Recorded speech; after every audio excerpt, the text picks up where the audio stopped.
Somehow, someway, the analysts covering Freshworks, FRSH, managed to turn a straightforward story into a carnival of confusion. You'd think reading financial reports and understanding basic business models would be in their job description, right? Well, buckle up, because today's deep dive features a level of incompetence that will leave you wondering if these analysts even know what company they were analyzing. It's like they closed their eyes, threw darts at a board, and called it insight. And the result? A fiasco so baffling, so misaligned with reality, it almost feels deliberate, like they were just daring the market to prove them wrong. Honestly, if financial analysts had a blooper reel, this one would be front and center. But here's where things get interesting. What really happened with Freshworks, and what can we learn from this mess? Today, we're not just ripping apart bad calls, we're diving into the business itself and extracting some key lessons on how to spot when the experts are going off the rails. Because trust me, the market will hand you plenty of clues if you know where to look. But before we get into today's deep dive, there's something crucial we need to talk about: leveraging AI to stay ahead of the pack. Just like spotting when analysts are off track, mastering AI is all about seeing the big picture while everyone else is stuck playing catch-up. And right now, AI is completely transforming the way YouTube channels are run, giving creators a massive edge over those still doing things the old-fashioned way. If you've ever wanted to use AI to build a successful channel, Matt Parr's Tube Mastery and Monetization course is the tool you need. It shows you how to harness cutting-edge AI strategies to grow your channel faster, smarter, and more effectively. Click the link in the description and be the one who gets it, before everyone else catches on. Before we get into the details of what really happened at Freshworks, let's just say there were quite a few red flags these analysts completely missed, or maybe just chose to ignore. Somehow, they saw it all, but didn't see it at all. How do you miss financials this obvious? We'll unravel that mystery soon enough, so stay tuned, because by the end, we're diving deep into all the cracks they should have noticed from the start. But first, let's step into the incompetence court.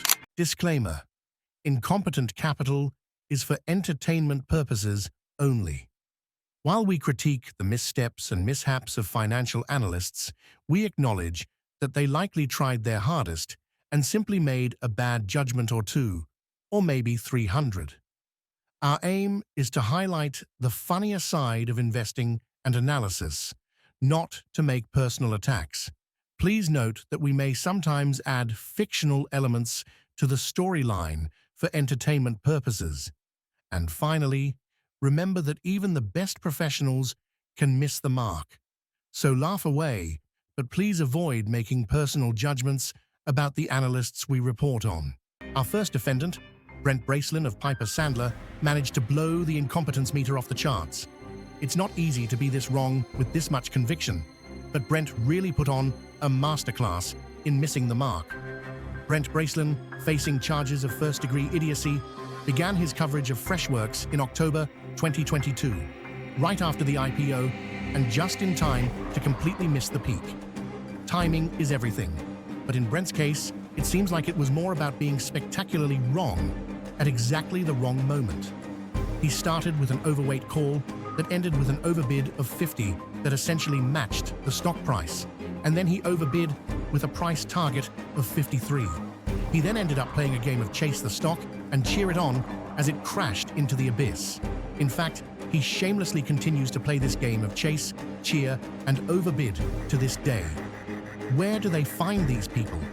Guilty as charged and sentenced to 12 years of unpaid number crunching at the Piper Sandler Penitentiary.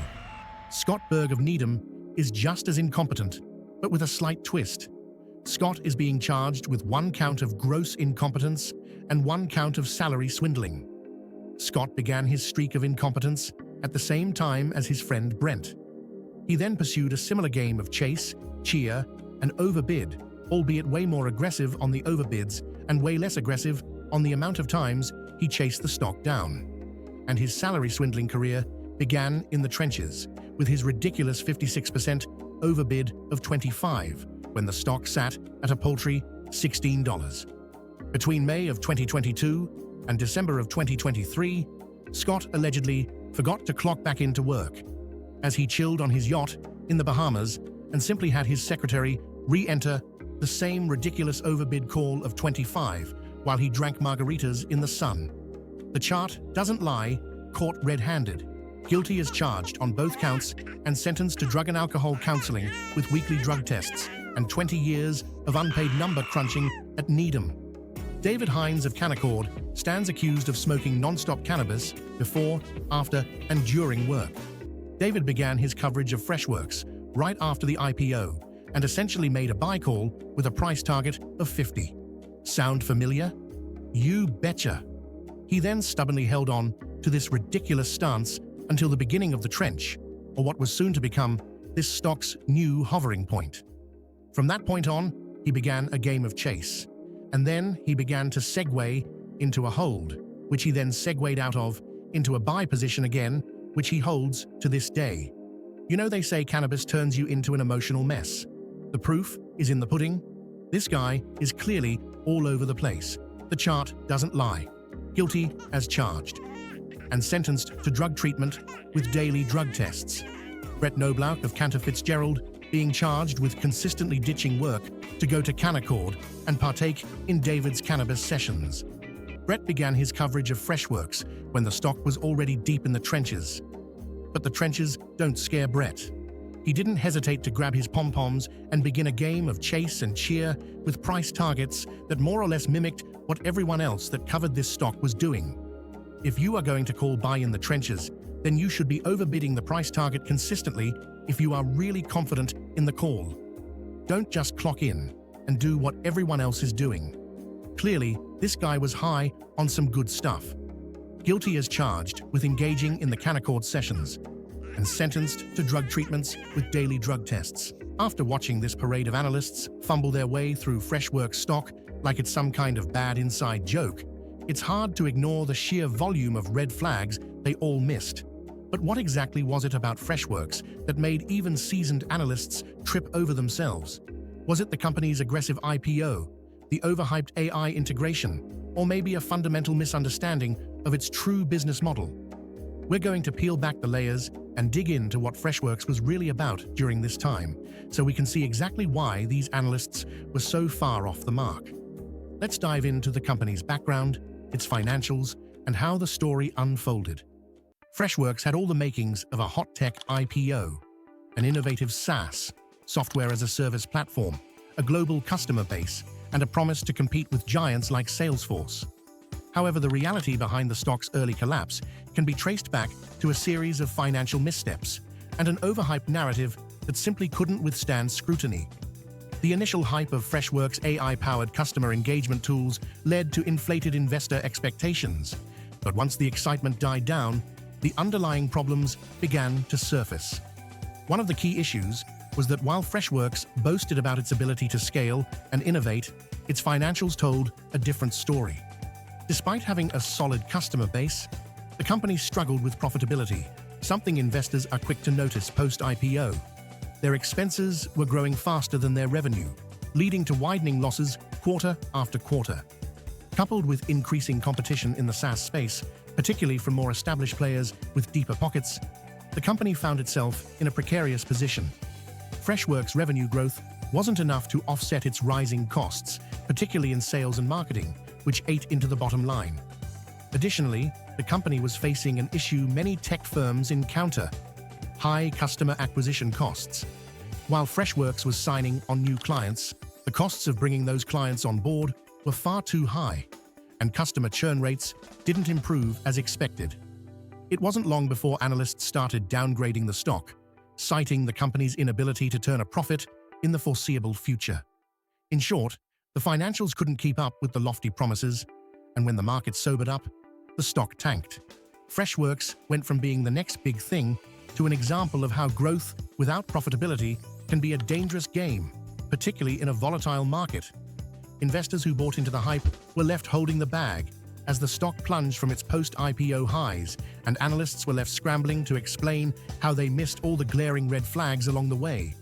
When evaluating a company's financial health, especially before making an investment, it's crucial to look for key metrics that indicate long-term stability.